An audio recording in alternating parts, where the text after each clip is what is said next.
In this video, we're going to cover vulnerabilities, exploits, and fixes. So what is a vulnerability? A vulnerability is a hole that would enable a user to gain unauthorized access to a resource or a device and do things that we wouldn't want them to do.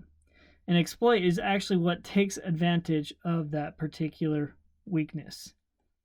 So there are zero-day attacks, which look at vulnerabilities that have recently been discovered and that do not have a patch available. These are one of the worst type of attacks to defend against because there is no solution to overcome the issue that exists out there.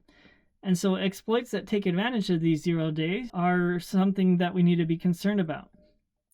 So what can an organization do to protect against vulnerabilities? They can apply several fixes. Now, the first one is a workaround, which isn't advocated to use because it's exactly what it says, workaround. So we just kind of circumvent the problem, hide it, make it so that it looks like it's okay. But all it takes is for some unauthorized user to find that this workaround has been implemented, work past through it, and then be able to exploit that vulnerability that still exists in the host. So a better option is to apply a patch. This is going to be the actual update that is going to fix the issue with the operating system or software, etc. Another big type of fix is the version update. This is a large version that's going to change the operating system a lot of times from one version to the next version. It will include a bunch of patches inside of it, as well as potentially new functionality. So how do we push these updates out to all of our users? Depending on the operating system, they're going to have update services. In Windows, we have what is called Windows Server Update Services. What's going to happen here is it's going to have a list of all the updates that could potentially be run against all the different operating systems, all the different versions of operating systems. So if we have XP, 7, 8, 10, and so on, and even across all the different operating systems such as Linux and Mac as well. So this is going to be a repository that has a list of all the patches that we potentially need to apply to all of our different devices. It will show whether or not we've actually applied them or approved them, and then whether or not they have been installed. So typically what happens is the security administrator is going to download the patches to specific devices to test to see if these patches will actually work or if they will conflict with maybe some specialized software that can cause issues.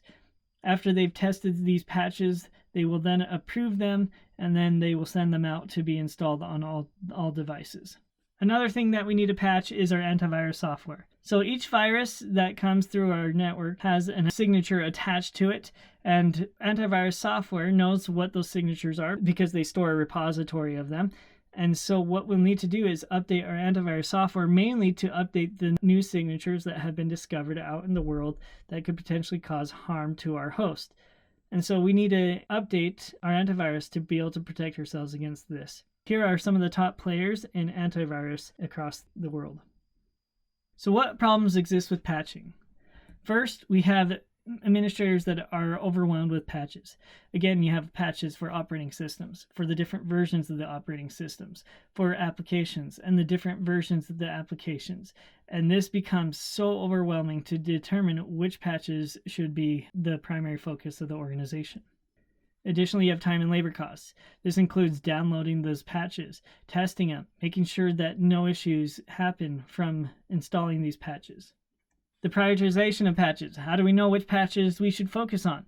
In a WannaCry example, there was a bug in the Windows XP operating system that was not patched for many organizations, although the update had been released at least 3 months prior to the WannaCry incidents. Since it wasn't patched, the ransomware overtook many of these devices and shut down operations for many companies. And so we need to be able to follow the current news and see what's happening out in the world and be able to shift certain patches to the top if we hear of anything that would make a patch more vital to install than others. There are also risks with installation. For example, an organization I know, they installed a patch and it basically broke everything and their operations were shut down for a few days and they lost some data. They also had to restore everything from backup, and so it caused a huge issue for this particular organization.